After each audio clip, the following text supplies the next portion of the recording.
nze Kawooya Abdul Wahab. Kati ensonga yange basooka ne bambuzaawo yita mu Parliament be babadde bajja nga batulugunya kidnapping. Bwe nva mu Parliament nga mmaze okwogerayo, bwe nadda ewange e Kawooya gye nsula ne famire yange ekiro, abasirikale basula ku nnyumba nga mbalaba mu ndabirwamu z'oluggi mulimu amagye ne poliisi. Olwagira ne ŋŋamba omukyala wange nti tuveewo wano n'abaana baffe bayinza otuttirawo tugende ku ssomero e Kagadi mama wange gye bamuzaala. Bwe tugenda e Kagadi abasirikale baatulinnyirako okuva mu paka basatu nga tubalaba. Nenga omukazi naye nga abasirikale batutambulirako. Bwe tutuuka e Kagadi tutuuka ku ssomero, nze ndi musomesa nga mbeera mu ssomero liyitibwa King's Junior School liri Kagadi mu Kitemba nga nsomesa mu ssomero eryo. Kati ku Independence Day eno nga 9 October 2019 wiiki eri ewedde bajja ku lunaku olwokusatu ku makya ssaawa 3. Ne before babiri nga babeera buli ssaawa babeerawo ku ssomero awo we tuli ekiro nga bajja ngera tubalaba nga ffe tusirika tetuggulawo oluggi. Kati ku Independence olwo lwennyini nnyini ku makya ssaawa 3 nali mu nnyumba we tusula nga ndiwo n'abaana bange babiri nge naye omwana omuto asingako wa myezi 6 mukutte musitudde ng'ow'emyaka 2 ali mu kwetoloola bw'azannya bwe tuseka. Ngenda olaba abasirikale bayingira. Mama waabwe yali bweru ng'ali mu kwoza ngoye bweru awo we tusula. Kati abasirikale bwe bayingira mbabuuza mwagala ki? Omu n'atandika okunkuba. Kati omu bwankuba ngenda olaba omulala ate atandika ofuuyira tiya gaasi. Kati bwafuuyira tiya gaasi nzigwamu amaanyi, omwana bamunsikako bamukasuka eri omuto ow'emyezi 6 gwe nali nkutte. Kino ekito kyali kikaba eky'emyaka 2 kijjawo kimpita ddadi. Bakisindika eri ne kigwera kirina ebiwundu ekyana kyange ekito eky'emyaka 2. Kati mbabuuza nsonga ki enkozesa ebyo nga batandika okunkuba nga bankubira ddala n'emiggo. Nga mbagamba oba waliwo omusango gwenzizizza twogere ne balooya bange muntwale bulungi nga ntegedde omusango. Kaakati awo bansika tiyagaasi mungi ali mu nfulumye ebweru ku budaala obufuluma ebweru awo ku ssomero we tusula.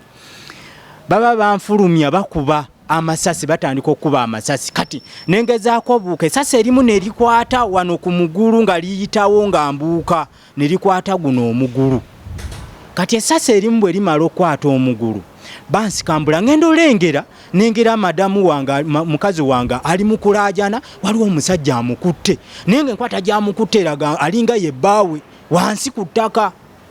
Nengamba ye lwaki mukola ebyo? Bwe banfulumya bulungi bwe bati bankasuka waggulu ne banta nengwa wansi era nagwirawo sayidi eno. Era bwe mba ntambula sayidi eno empisa bubi, era badokita baŋŋambye egenda kulwawo nnyo nga empisa bubi nnyo kuba mpulira bubi munda n'olubirizi lulabika baalumenyamu sayidi, era ebintu byonna we biri badokita babiyina.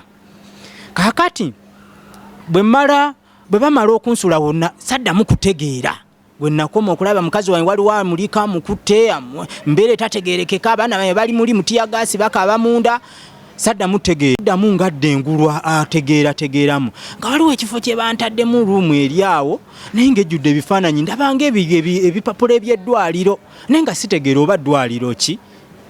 Kaakati mu kifo ekyo we baakwatira ekyuma nga kyokya nnyo basooka kituuza wano omu n'amugamba twokye wano ne bateeka wano kakokola. Era kyekino ekiwundu kyolaba baanyigawo ekyuma nga kyokya nnyo ekyuma naye nga sikitegeera naye nga mpulira muliro gwokya. Kaakati awo olwagira ne mbagamba bannaaye nga mu mpisa bubi nazizza musango twagala bulamu bya bufuzi twagala bulamu. Kati banzija mu kifo ekyo banteeka ku patro we twali nga sitegeerawo.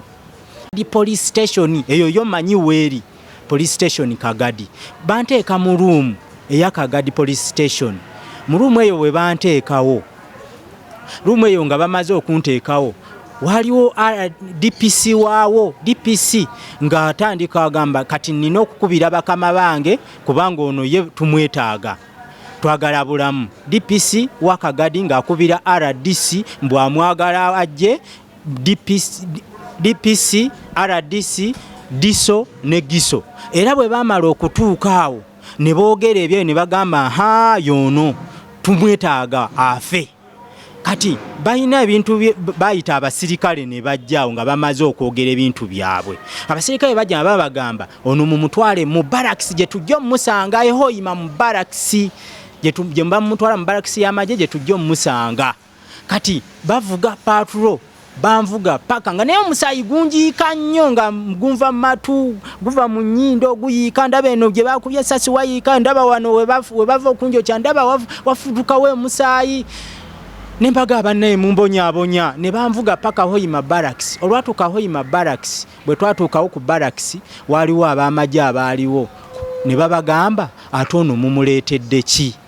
Kaakati bwe twatuuka ku Barracks aba Barracks ne babagamba nti bakama baffe batugambye ono tumuleete bamwetaaga enkya bajja musanga wano. Kati bwe tutuuka awo ku Barracks ab'amagye bo babagamba ono tetumwagala wano kuba civilian mumutwale gye mumujje mumuzzeeyo. Kati bo banvuga banzija ku Barracks y'Ehoima banziza ku police station eriraaniridde Barracks eyo. Kati we banteeka ku police station eri awo abapoliisi nga bababuuza ate ono yakoze eki ng'ali bubi nnyo lwaki temusooka ne mumutwala mu ddwaliro oba ne mumuzzaayo gye mumujje.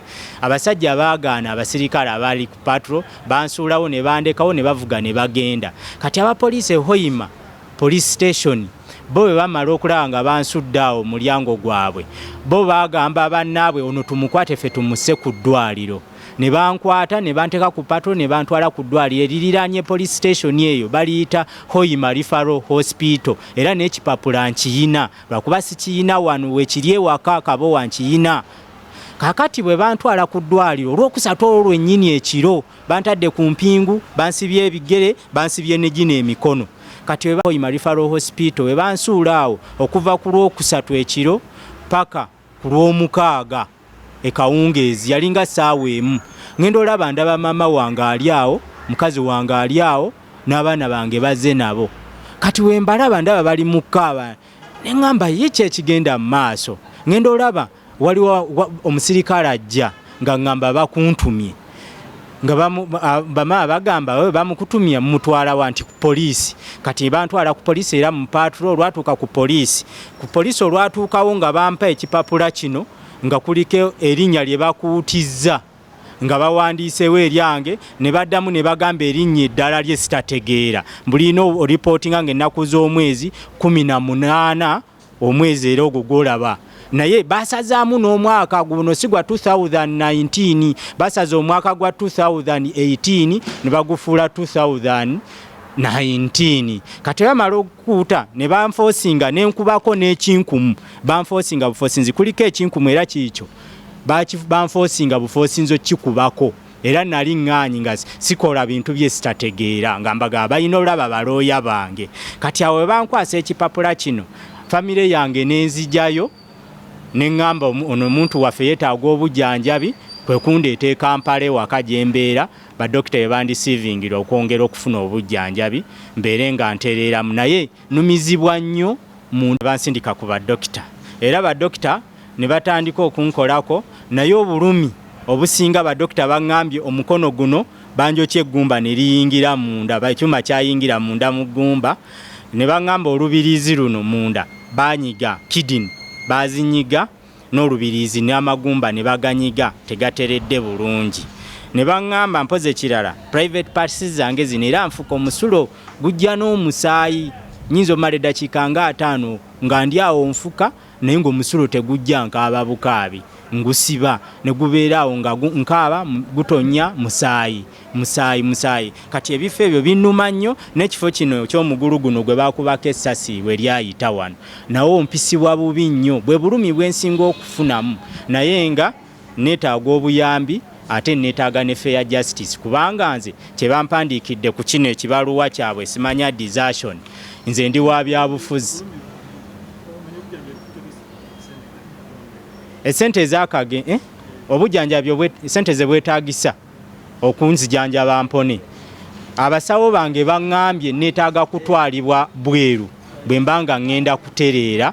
Kati abasawo bo tebannaba kumbuulira ssente mmeka ezeetaagisa naye nga baŋŋambye ebifo bibiri ogenda India oba America okunzijanjaba, naye nga mpisibwa bubi nnyo era obulumi bw'amaanyi nnyo.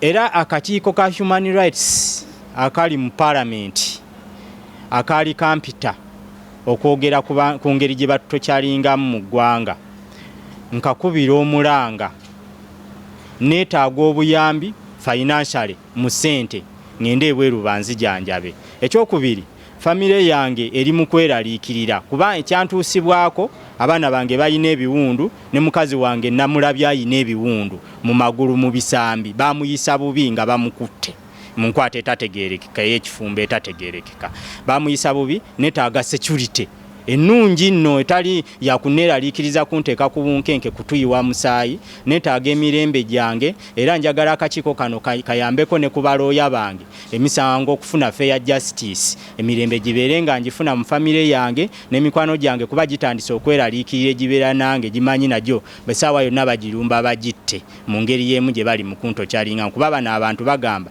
beetaaga obulamu ate nga si bwange nzekka, beetaaga obulamu bw'abaana bange, beetaaga obulamu bwa mukazi wange. Tata wange yafeera baali bamukola bino bintu ne mama wange ali mu kweraliikirira kuba kyatuuka ku bbaawe era kye kitandise otuuka ku mutabani we. Ensonga lwaki neesibye ekitambaala kino wansi, sigamba nti kalicha yange ndi mukaramojja, nze ndi musajja muganda manyibwa era amannya gange nze Kawooya Abdul Wahab ow'ebyobufuzi mu Kampala, ate ndi musajja musomesa. Neesibye akantu kano olw'obulumi bwe ndi mu kuyitamu essaawa eno. Gwe musajja munnanga ali eyo omanyi obulumi bw'osobola ofuna singa baba bakunyiza ebitundu byo ebyekyama, era toyinza kubeera na mirembe. Buli wengezaako okwambala empale enkosa n'omusulo guno engeri gye gutonya obutonya, ogenda okulaba nga ebitundu byange bitandika okugaziwa biti byepika. Kati kino kinnyambako okusika empewo amangu ne sitafuna buzibu buli bugenda kwepika kataago kufuka bubi musulo. Ebyobufuzi mbirimu naye nsobola obivaamu mirembe si mu kuntokyalinga.